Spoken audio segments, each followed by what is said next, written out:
नमस्कार दोस्तों, आप देख रहे हैं YouTube चैनल VNKS हिंदी कहानियां। मैं बहुत काले रंग की थी।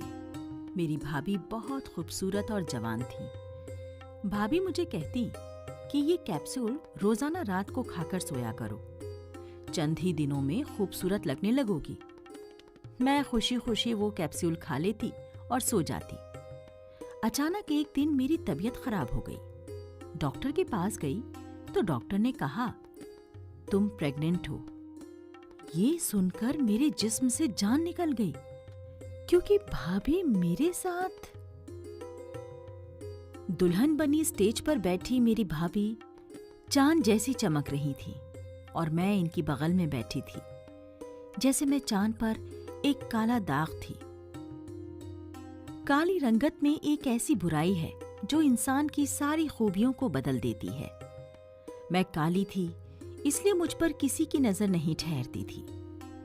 मेरी भाभी में बहुत बुराइयां थीं, लेकिन गोरे रंग ने उसे चांद जैसी दुल्हन बना दिया था। मेरा भाई तो उससे नजरें हटाने को तैयार ही नहीं था। मैं अपनी इकलौती भाभी के साथ बैठकर कभी फोटो नहीं खिंचवा पाई थी। लोग हमें बुरी नजर से देखते और मुझे बर्दाश्त नहीं हो रहा था, जो मुझे यह एहसास दिला रही थी कि ये सब तुम पर हंस रहे हैं कि देखो ये लड़की कितनी काली है। मैं स्टेज से उठकर चली गई और एक कोने में रखी कुर्सी पर बैठ गई। मेरा भाई मुझसे 1 साल छोटा था और उसकी भी शादी हो गई थी। मेरे इंतजार में भला कब तक वो भी पड़ा रहता। एक काली कलूटी लड़की शायद दुनिया में आते ही अपनी किस्मत पर बदकिस्मती का काला दाग लगा लेती है, जो कभी भी नहीं धुलता। मेरे लंबे घने बाल, एमए की डिग्री और भी खूबियां थीं, सब मेरी काली रंगत की वजह से कुछ काम नहीं कर रही थी। लोग आते और मुझे देखते और इनकार करके चले जाते। मैं बहन भाइयों में चौथे नंबर पर थी। मुझसे छोटा एक भाई और एक बहन थी और सभी खूबसूरत और गोरे रंग के थे। बस मैं ही काली कलूटी पैदा हुई थी। मेरे सारे बहन भाइयों की शादी हो चुकी थी। बस मैं ही एक अकेली बची थी, वो भी अपनी काली रंगत की वजह से। मेरे आने वाले रिश्ते मेरी छोटी बहन को पसंद कर कर चले जाते। उस समय मुझे अपने आप पर इतना गुस्सा आता कि मैं क्या ही बताऊं। दिल चाहता कि जमीन में ही धंस जाऊं। न जाने कैसे लोग एक लड़की के सामने बैठे ये कह देते हैं, बहन जी आपकी बेटी बहुत काली है, हमें पसंद नहीं है। हाँ, छोटी वाली बेटी हमें बहुत पसंद है। वो लोग ये नहीं सोचते कि उस लड़की पर क्या बीतेगी जो सामने अपने आने वाले रिश्ते के लिए खुद को सजाए बैठी है। क्या लड़कियां बेचने वाली माल होती हैं? लोग कहते हैं ये पसंद नहीं है, वो पसंद नहीं है, वो हमें दे दे, ये हमें नहीं दे। मेरी आंखों में आंसू भर आए और बहुत ज्यादा रोई। बस उस दिन के बाद मैंने अपनी मम्मी से साफ कह दिया था कि मुझे तो रहने ही दीजिए, आप मेरी छोटी बहन की शादी कर दीजिए। लोगों की नजरें और उनकी बातें बस मेरी रंगत पर ही आकर खत्म हो जाती थी। आज सामने बैठी मेरी भाभी मेरी बातों पर मुस्कुरा रही थी। वो मुझसे उम्र में छोटी थी, लेकिन अपने गोरे रंग की वजह से अपने पति का दिल जीत चुकी थी। जबकि उसके सामने के दांत भी कुछ बाहर दिखते थे, नाक भी कुछ मोटी थी और बहुत पतली थी। मगर किसी को ये सब नजर नहीं आ रहा था। बस उसके गोरे रंग पर सब उस पर फिदा थे। मेरी आंखों से आंसू बहकर मेरे काले चेहरे को भिगा रहे थे, लेकिन किसी को कोई फर्क नहीं पड़ रहा था। हम जैसी काली लड़कियों के दिलों पर क्या गुजरती है। मैं दिल को समझा चुकी थी। अब मुझे माँ बाप के घर ही अपनी जिंदगी गुजारनी थी। लेकिन एक दिन मेरी भाभी ने मुझे ऐसी खबर सुनाई कि मुझे अपने कानों पर भरोसा ही नहीं हुआ। मेरे भाई की शादी को अभी 4 दिन ही गुजरे थे। मेरी भाभी हंसमुख सी थी। मेरे साथ उनका व्यवहार भी बड़ा अच्छा था, इसलिए मैं भी उसके साथ हर काम में हाथ बटा देती थी। एक बार वो मुझे कहने लगी, तुम्हारी हर चीज प्यारी है। अगर तुम्हारा रंग थोड़ा गोरा हो जाए तो तुम बहुत खूबसूरत लगोगी। ये सुनकर मेरा दिल जल कर रह गया। ये बात तो मैं भी जानती थी। मुझे लगा कि वो मेरी काली रंगत का मजाक उड़ा रही थी। लेकिन वो कहने लगी, मेरी माँ का रंग भी पहले इतना गोरा नहीं था जितनी वो अब हो चुकी है। मैंने सोचा कि अब मेरी भाभी मुझे रंग गोरा करने वाली क्रीम की राय देंगी। लेकिन ये सब तो मैं आजमा चुकी थी। मेरी गहरी काली रंगत पर इसका कोई असर नहीं हुआ था। लेकिन जो कुछ मेरी भाभी ने मुझे बताया, मुझे सुनकर थोड़ी दिलचस्पी सी होने लगी। वो मुझसे कहने लगी, सविता, मैंने गोरा होने के लिए कैप्सूल खाए थे। बस 1 ही महीने में कैप्सूल खाकर मेरा रंग सफेद हो गया। मेरे दिल में फिर से एक भरोसा सा जाग गया कि अगर मैं भी कैप्सूल खा लूं तो मेरी रंगत भी गोरी हो जाएगी, फिर मेरा रिश्ता भी आसानी से हो जाएगा। लेकिन मुझे ये बात अपने ही मुंह से कहते हुए बुरा महसूस हो रहा था। लेकिन मेरी भाभी ने मेरी इस समस्या का भी हल सामने रख दिया। कहने लगी, अगर तुम कहो तो मैं तुम्हें वो कैप्सूल मंगवा कर दे सकती हूँ। कुछ महीनों के बाद तुम तो खुद को पहचानोगी भी नहीं। भाभी के कहने पर मैंने उनसे वो कैप्सूल मंगवा लिए। बड़ी अजीब बात थी ये कि इस कैप्सूल की शीशी पर किसी भी कंपनी का नाम नहीं लिखा था। बस बिना किसी पर्चे के खाली शीशी थी। मैंने उस पर कुछ भी लिखा हुआ नहीं देखा।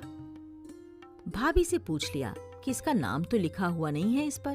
तो वो कहने लगी कि ये एक औरत बनाती है, इसका कोई साइड इफेक्ट नहीं है। तुम्हें मुझ पर भरोसा नहीं है क्या? वो मुझ पर इतना एहसान कर रही थी तो भला फिर मैं कैसे उसकी नीयत पर शक कर सकती थी? मैंने वो कैप्सूल खाने शुरू कर दिए। मैं रोज रात को वो कैप्सूल खाती और सो जाती। इस कैप्सूल को खाने के बाद एक अजीब बात ये हुई कि काफी सालों से मैं ऐसी गहरी और सुकून की नींद कभी नहीं सोई थी जितनी आज रात को सोई थी। क्योंकि कई सालों से मैं अपने रंग की वजह से बहुत डिप्रेशन में थी। हर कोई मेरी काली रंगत पर मुझे बुरी नजरों से देखता, तरह तरह की बातें करता, मुझे ही लोग निशाना बनाते। रात भर मैं बिस्तर पर लेटी लेटी लोगों की बातों को याद कर कर के रोती रहती थी। लेकिन रात को लेटते ही मैं गहरी नींद में सो चुकी थी। सुबह उठी, सबसे पहले मैं ड्रेसिंग के सामने जाकर अपने चेहरे को देखने लगी कि शायद मेरे रंग में कुछ थोड़ा सा फर्क आया हो। लेकिन वो तो वैसा का वैसा ही था। लेकिन फिर मैंने खुद सोचा, अरे भाई, ये कोई जादू थोड़ी ही ना है जो रातों रात मुझे गोरा कर देगा। न जाने क्यों मैं खुश रहने लगी थी, कुछ अच्छा सा फील करने लगी थी। कुछ महीनों में मैं भी गोरी हो जाऊंगी तो मेरी भी शादी हो जाएगी। लेकिन मेरी जिंदगी में तो ऐसा बुरा समय आया कि मैं सोच भी नहीं सकती थी। 1 महीने के बाद ही मेरी तबीयत कुछ बिगड़ने लगी। मम्मी मुझे डॉक्टर के पास ले गई तो डॉक्टर ने जो खबर सुनाई उसने मेरे होश ही उड़ा दिए। डॉक्टर कहने लगी, आप प्रेग्नेंट हैं। मैं तो हैरत से आंखें फाड़ते हुए उसे देखने लगी और मम्मी की तो रंगत ही उड़ गई। वो मुझे देखने लगी। मुझे लगा कि मेरे कानों ने कुछ गलत सुना है। लेकिन जब मैंने मम्मी की तरफ देखा तो उनकी शक भरी नजरें मुझे देख रही थी कि जैसे मैं ही गलत हूं। मम्मी का तो ये खबर सुनते ही बुरा हाल हो गया। उनकी सांसें बिगड़ने लगी। वो पहले ही सांस की मरीज थी। मैंने जल्दी से अपने पर्स से मम्मी को इन्हेलर निकाल कर दिया। 2 पफ लेने के बाद उनकी कुछ तबीयत संभली। मैं अपनी मम्मी को लेकर घर आ गई। मम्मी मुझे अपने कमरे में ले गई। कहने लगी, सविता, अगर तुझे कोई पसंद था तो मुझे तू साफ साफ कह देती। मैं तेरी उससे शादी करवा देती। इस काली रंगत के साथ मुंह काला करने की क्या जरूरत थी? वो गुस्से से मुझ पर भड़क रही थी और मुझे इस बात की तकलीफ हो रही थी कि मेरी माँ ने मेरे बारे में ये सब सोच भी कैसे लिया। मैंने कहा, मम्मी, आपको अपनी सगी बेटी पर भरोसा नहीं है? मैं सच कह रही हूँ, ऐसा कुछ भी नहीं है। मैं तो खुद परेशान हूँ कि ऐसा कैसे हो गया। मैं तो घर से बाहर भी नहीं निकलती मम्मी।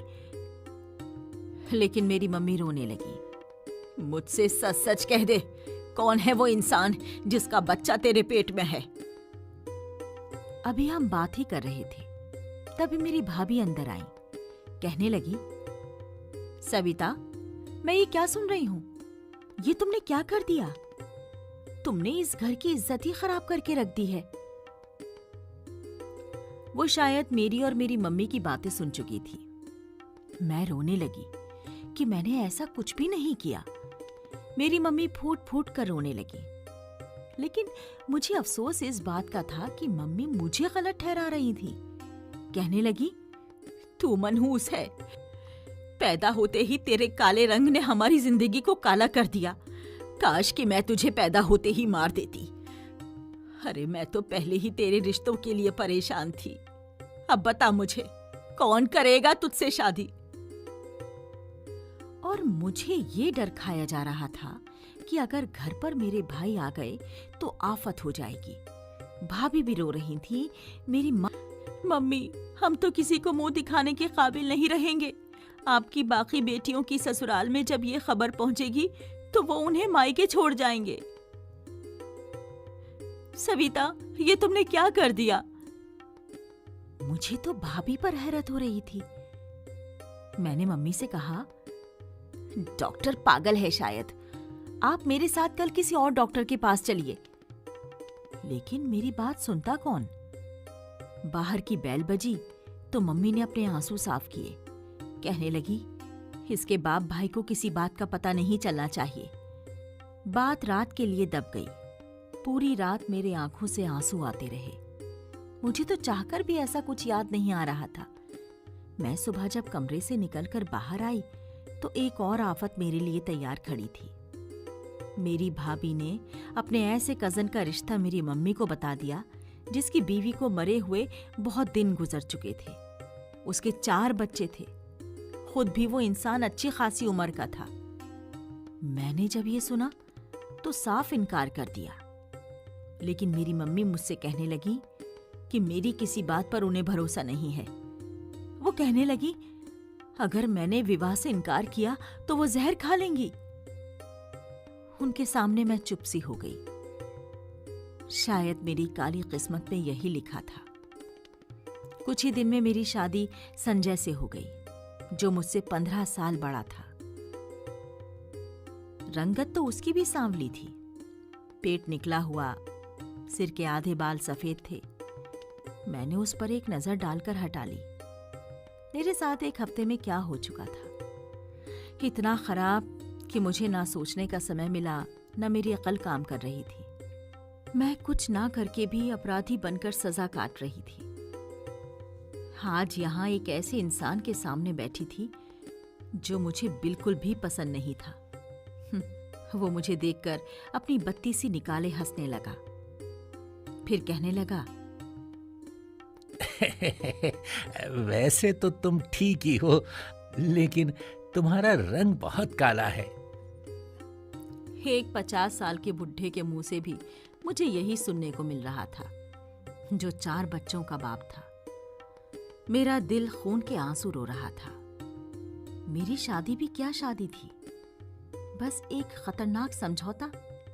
सुबह उठते ही मुझ पर जिम्मेदारियों का ढेर लग गया। विजय के बच्चों के नाश्ते से लेकर घर का सारा कामकाज मेरी जिम्मेदारी बन गई थी। विजय के 4 बेटे ही थे। सबसे बड़ा बेटा 12 साल का था और सबसे छोटा 7 साल का। लेकिन चारों के चारों बहुत शरारती बच्चे थे। पूरा दिन घर में उधम मचाए रखते। मैं अगर जरा सा डांट भी देती तो बाप से रात को मेरी शिकायत कर देते कि ये हमसे सौतेली माँ जैसा व्यवहार करती है, जबकि मैं पूरा दिन अपने काम में ही व्यस्त रहती। विजय भी मेरी बात को सुनने के बजाय उनकी बात पर ही भरोसा करके मुझे डांटने लगते। देख, मैंने शादी इसलिए की है कि मेरे बच्चों को माँ मिल सके, इसलिए नहीं कि तू मेरे बच्चों के साथ बुरा व्यवहार करे। मैं चुप सी हो गई थी। दिल तो वैसे भी मेरा मर चुका था। मैं एक सांस लेता हुआ वजूद थी, जिसके दिल में कोई भी अरमान नहीं थे। बात सिर्फ यहीं तक नहीं थी। विजय का बड़ा बेटा जानबूझकर मेरे खाने में नमक मिर्च ज्यादा कर देता। विजय ब्लड प्रेशर का मरीज था, खाना फीका खाता था। रात को जब तेज नमक मिर्च के सालन का पहला निवाला उसके मुंह में गया तो उसने प्लेट पकड़कर जमीन पर फेंक दी। कहा, अरे इतनी तेज नमक मिर्च, क्या तू मुझे जान से मारना चाहती है? इसीलिए जानबूझकर तू ऐसा खाना पकाती है। मेरे लाख इनकार करने पर भी उसे मुझ पर भरोसा नहीं था। उसके बच्चे कहते, पापा ये हमारे साथ भी ऐसा ही बर्ताव करती है। जब वो घर पर नहीं होता तो उसके बच्चे मुझसे कहते कि तुम हमारी सौतेली माँ हो, हम जानते हैं कि तुम हमसे कभी भी प्यार नहीं करोगी, इसलिए हम भी तुमसे नफरत करते हैं। हमारी माँ तो बहुत प्यारी और खूबसूरत थी, तुम्हारी तरह काली नहीं थी। मैं चुपचाप उन बच्चों की बदतमीजी बर्दाश्त कर रही थी। कोई जवाब नहीं देती थी। अब तो वो मुझ पर हाथ भी उठाने लगा। उसके बच्चे मुझे सौतेली माँ समझते, इसलिए जब वो मुझे मारता तो वो खुश होते। मेरी शादी को महीना गुजरा था। मेरी माँ ने तो मुझे एक बार भी नहीं पूछा। उसकी नजर में मैं गिर गई थी। लेकिन मैं इस घर से तंग आ गई थी, इसलिए विजय से कहा कि मुझे अपने मायके जाना है। उसने बस इतना एहसान मुझ पर किया कि मुझे सुबह मेरी मम्मी के घर छोड़ आया और कहने लगा, रात को लेने आ जाऊंगा। मैं अपनी मम्मी से गले लगकर रोने लगी। मैंने मम्मी को विजय की सारी बातें सुना दी, लेकिन मेरी मम्मी का तो दिल शायद पत्थर का हो चुका था। कहने लगी, तुझे तेरे किए की सजा मिली है। मैं उन्हें देखती रह गई। ये मेरी कैसी मम्मी है? मुझे अपने मायके आने पर भी अच्छा नहीं लगा। भाभी को मेरे आने की खबर नहीं थी। मैं उनसे मिलने कमरे में जाने लगी, तभी उसके हंसने की आवाजें सुनकर वहीं खड़ी हो गई। वो किसी से फोन पर हंसकर बातें कर रही थी, और वो जो बातें कर रही थी मेरे ही बारे में हो रही थी। उन्हें सुनकर तो मेरे पैरों तले जमीन निकल गई। मुझे उस पर इतना गुस्सा आया कि मैं दरवाजा खोलकर गुस्से से अंदर चली गई। मुझे यूं अचानक अपने सामने देखकर उसका बुरा हाल हो गया। उसने जल्दी से फोन बंद किया।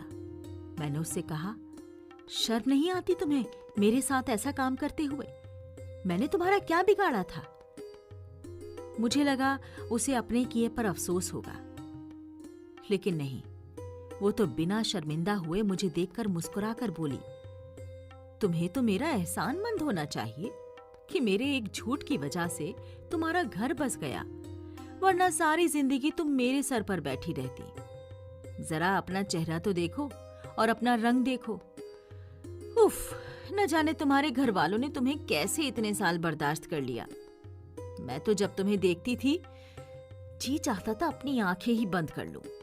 इसलिए सोचा तुम्हारे लिए तो विजय भाई से बेहतर और कोई हो ही नहीं सकता। अच्छा होगा उनका घर कोई संभालने वाला हो जाए और मुझे भी तुम्हारी रोज रोज मनहूस रंगत से छुटकारा मिल जाएगा। मैं तो अपनी भाभी के तेवर देखकर ही परेशान हो गई। वो रंग की ही गोरी थी, बस दिल की वो कितनी काली थी इसका तो आप अंदाजा भी नहीं लगा सकते। मुझे समझ में आ गया था। जिस डॉक्टर ने मुझे ये बताया कि मैं प्रेग्नेंट हूं, वो मेरी भाभी की दोस्त थी और भाभी के कहने पर उसने झूठ बोला था, ताकि बदनामी के डर से मेरी मम्मी मेरी भाभी के कहने में आकर एक बुढ़े और 4 बच्चों के बाप से मेरी शादी कर दें। मेरे दिल की ये हालत थी कि धड़कना ही भूल गया था। मैं वापस अपने घर आ गई। मेरे सौतेले बच्चों ने पूरे घर में उधम मचा रखा था। मुझे हर चीज उस समय बुरी लगने लगी। मैं किस बात की सजा काट रही थी? अपने काले रंग की? मैंने खुद को आईने में देखा। मेरे आंसू बह रहे थे। मैं सोचने लगी, भगवान ने काले लोगों को आखिर किस लिए बनाया है? उनका तो कोई नसीब भी नहीं होता। क्या मैं इतनी बुरी हूं कि मुझे देखकर लोग अपनी आंखें बंद करने पर मजबूर हो जाएं? मुझ जैसी लड़कियों को पैदा होते ही मर जाना चाहिए। मैं उस दिन खूब रोई, इतना रोई कि मेरी सिसकियां सुनकर मेरे चारों सौतेले बेटे मेरे कमरे के दरवाजे पर खड़े होकर मुझे बड़ी खामोशी से देख रहे थे। विजय दूसरे कमरे में सो चुके थे, बस बच्चे जाग रहे थे, जबकि मैं उनकी हर चीज का अच्छे से ख्याल रखती थी। लेकिन वो मुझे काली माँ कहकर मेरा मजाक उड़ाते थे। पहली बार मुझे यूं बिलक बिलक कर रोता देखकर सबसे छोटा वाला बेटा मेरी तरफ बढ़ा और मेरे पास आकर खड़ा हो गया। मेरा दिल इस कदर दुखी था कि मेरे अंदर सब टूट चुका था। मेरे आंसू बहुत ज्यादा बह रहे थे। पहली बार उस बच्चे ने मुझे मम्मी कहकर पुकारा। मैंने अपना चेहरा उठाकर उसे देखा तो वो रो रहा था, मेरे आंसू साफ कर रहा था। कहने लगा, मम्मी आप क्यों रो रही हैं? मत रोएं, आपके रोने से मुझे रोना आता है। ये कहकर वो मेरे सीने से लग गया। मैंने भी उसे अपने साथ अपने गले से लगा लिया। बाकी बच्चे भी मेरे पास आ गए। शायद उन्हें मुझ पर रहम आ गया था। अब बस इतना सुकून था कि वो मुझे तंग नहीं करते थे, ना ही घर को गंदा करते थे, बल्कि कभी कभी मेरी मदद भी करवा दिया करते थे। मैंने मायके जाना बिल्कुल छोड़ दिया था। अब विजय भी बदलने लगा था। अब वो मुझ पर हाथ नहीं उठाता था। उसका कारोबार अच्छा चलने लगा था। अब सारे घर का खर्चा वो मुझे देने लगा। फिर एक दिन मुझे ये खबर मिली कि मेरे भाई के घर बेटी पैदा हुई है। उसे देखने के लिए मेरा दिल तड़प उठा। हर बात को भुलाकर मैं विजय के साथ भाई की बेटी देखने के लिए चली गई।